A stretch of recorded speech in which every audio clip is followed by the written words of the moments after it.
জাতি যদি আল্লাহ চিনত, আমার জাতি যদি মুহাম্মদুর রাসূলুল্লাহ চিনত।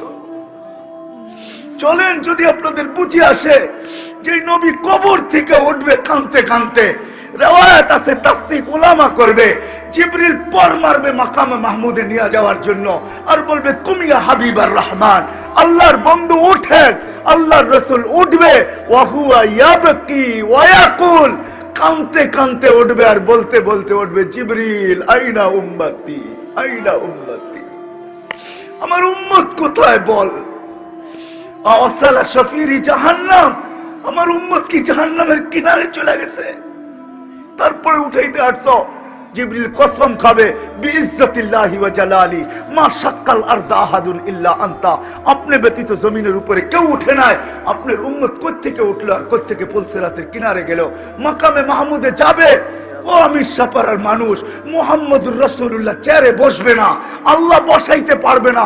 শুধু বুখারীর রিওয়ায়াত আছে হাত দিয়া রাখবে, এটার মালিক বিদায় হাত রাখবে। আল্লাহ বলবে বন্ধু বসেন। বসেন না কেন? হাবিব বসেন। তো চোখের পানি ছেড়া বলবে বসবো না। আমি বসলে উম্মতের জন্য ছুটবে কে, দৌড়াবে কে, কাঁদবে কে, চাবে কে? আপনাদেরকে বুঝাইতে পারতেছি না।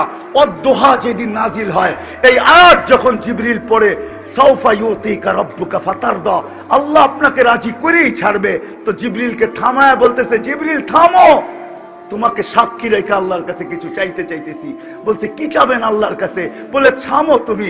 জিবরিল থামা গেছেন, হাত উঠায় বলতেছে, জিবরিল তুমি সাক্ষী, বিইজ্জতিহি ওয়া জালালি, আল্লাহ তোমার ইজ্জত আর জালালের কসম, লান আরদা হাত্তা ইয়াকুনা ওয়াহিদ মিন উম্মতি ফিন নার, আমি কখনো আপনার উপরে রাজি হব না, আমার একজন উম্মত যদি জাহান্নামে থাকে আমি আপনার উপরে রাজি হব না।